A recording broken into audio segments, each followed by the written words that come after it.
Hi everybody, this is Lindy. So this is going to be my last video on the heat. I mainly wanted to show you how hot it can get, but I want to show you the reality of living in a van. It's not all frolicking on the beach or being in the forest with nature. That's not what it's all about. Um, it could be a part of it if you have money to travel with the gas prices the way are. Could be a marvelous part of it. But many of you are going to be like me, and the rent is going to be too high, and you might want to do this for a few years to save up money, and to get in lower income housing, whatever it is. You don't plan on making a lifetime of van living, which I don't. Um, so the reality of what you face nature, you face heat. I have left my sons, and it was marvelous those 2 days, but it did a lot of damage to the things in my van. That heat did a lot of damage that I didn't realize. So I won't be staying at my son's again. I'm not going to leave my van again. I have to manage the heat inside my van, which means, 16 pounds of ice a day. I maintain my blue eddies, my Arctic airs with ice. Every 30 to 45 minutes, I put ice in them. I soak the sponges. And what it does, guys, they're not an air conditioner, okay? An air conditioner, you need a lot of solar. You need a lot of energy to run an air conditioner. You need a generator with gasoline, and now you're paying prices for gasoline. I'm trying to do this the cheapest way I can. Unfortunately, the refrigerator is just... Anyway, I don't want to get sidetracked on this refrigerator. It's just a big cooler right now. I just keep ice in it. I picked up a $50 refrigerator that was on sale that I will be plugging in. But it's not all peaches and cream. And there is some peaches and cream here, so don't get me wrong. But it's more a financial peaches and cream. Now, I'm quite comfortable in my van, very comfortable. I enjoy being in my van. I enjoyed being in my son's house, but I feel just as comfortable in the van. It's not important to me. But the reality is, it is tough life. It's not the easiest thing you ever did. And if you just have fans, they're blowing hot air. That's not going to bring the temperature down at all. If anything, it's bringing the temperature up and keeping it up. These Arctic airs, which I talk about all the time, I really think a van person should have them if they don't have air conditioning. I know that ice costs money, but it's wise investment during this hot season like this. Because of the ice, it does put off cool air, not cold, cool air, which helps keep the temperature down. With doors open, and I sit right in front of the Arctic airs. I manage them. I can't physically do much of anything in the heat. You're talking heat stroke if you do. So I'm sitting here. I might be painting. I might be doing, drawing or writing letters or whatever, researching.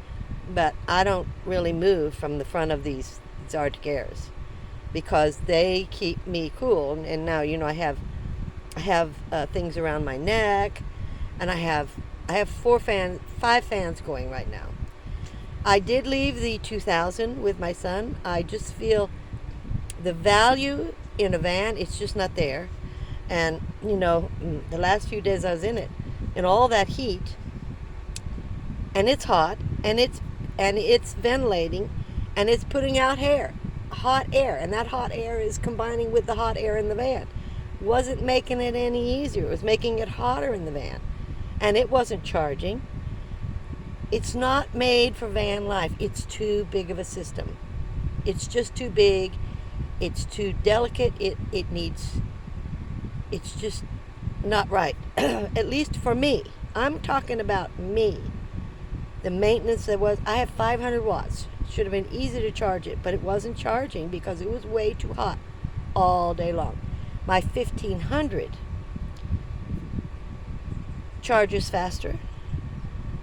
It's only it's 1500. We say 1500. It's called a 1500 because it surges to 1500 watts, but it runs 1000 watts. And I know that's confusing. But it will run everything I have. I don't need the 2000. I thought I needed it for the air conditioner. And I thought if I run the air conditioner will keep the unit cool, the unit will charge, and therefore keep the air conditioner running. Well, the air conditioner took 500 to 600 watts. I can only get roughly 250, 300 watts in the solar unit. So I'm losing 300 watts an hour on that air conditioner. And it makes no sense.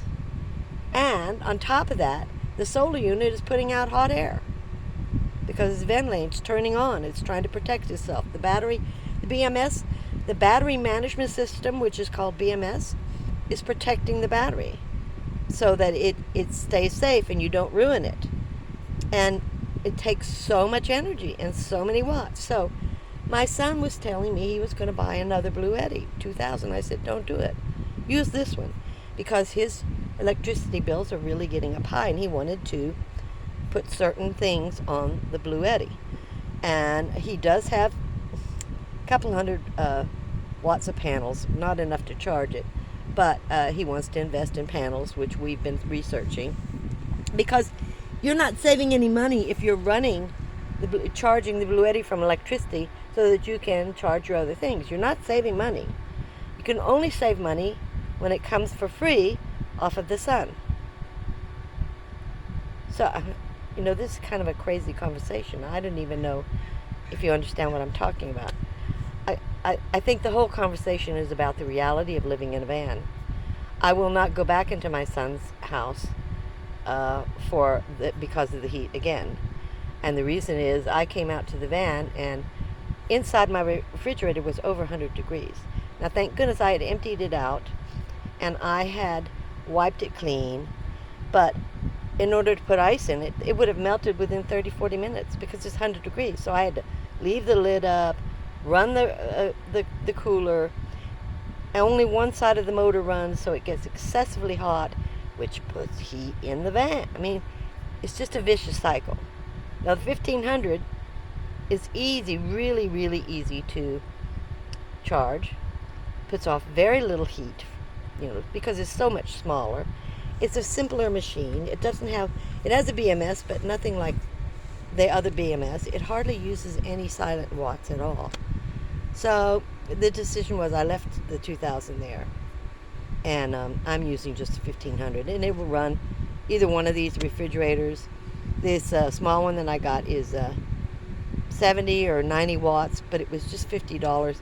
The bigger one uses 70 to 80 watts, and it runs forever because it can't cool itself. It just, at this point, it's on its last leg. And I want to kick it out of the window, but I'm not going to. Because it makes an excellent cooler. I am going to put insulation all around it and cover up the sides because I'm never going to work that engine again, that motor, because the motor's dying and it's just horrible. So I'm just going to make it an old-time, heavy-duty cooler and put ice in it. And I'll keep the other things in the small refrigerator that I want to keep. But this one will have ice in it. I can keep things in it, but mainly it's going to be for ice until the cooler winter comes along. And then I can, I will drop using the ice and just use the other refrigerator. But I just wanted to talk about, I came into the van. I think my most shocking thing of seeing the damage that the heat did to things inside the van was I went to put my deodorant on and it had melted. The deodorant had melted. The refrigerator was excessive. Some of the food products I think are damaged. I'm going through all my food right now because I came in here at 1 o'clock and it was 128. Now, it hadn't reached the peak of the heat for that day yet. Peak reaches around 4 or 5. So I'm sure it was over 130 degrees in here, and probably a lot higher. I didn't want to come out to it.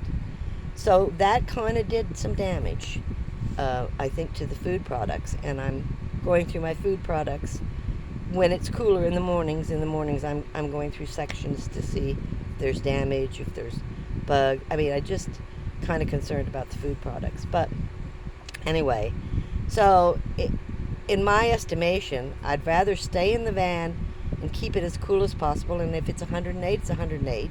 I'm still okay in front of these Arctic airs. And I just want to protect the van a little bit more, what's inside the van from this dramatic heat. So I already told my son I'm going to be staying in. I'm not coming back. I don't care how hot it gets. I'm staying in my van because I have to protect what's in here already. I don't want everything destroyed. And I am thrilled that I took all my solar units into his house because I don't know how much damage could have been done to them with that kind of heat. So I'm just letting you know that I'm back in the van. And we're not going to talk about this again. You've had enough of the heat. You've had enough. You've heard enough about it. I showed you and proved to you how hot it can get in here. I'm telling you that the heat does a lot of damage to the products inside your van. I'm sure that for a couple of months I'm going to find more and more damage that was done. I haven't found it all yet because I haven't gone through everything. What was melted, what was whatever, ruined, boiled, whatever. But I will not be leaving my van again. No, not even in the heat. And I will survive. And you can in this heat. You can survive. Van life is not all horrible, okay, like this. It's a heat wave. We've got to get used to it. You will survive this if you take precautions. But it's also a really nice place. I enjoy it. So you have the good and the bad. And I don't want to just show you good, and I don't want to just show you bad. There's good and bad in everything, and it is a harsh life. I don't want anybody to think, oh, you're going to be frolicking on the ocean. No, no, no, no, no, no, no, no. Think about that one. A lot of you will be just like me, working and living in a van. I believe that. So I'll talk to you later. I need to stop this. I need to stop this. I'm talking too much. End of the van heat. We're not going to talk about it again. I have a bunch of stories to tell you. I uploaded one the other day. It'll come out in a couple of days. And we'll talk about other things. I'm hoping I never talk about this again, guys. You have a great day. I'll see you next time. Camera.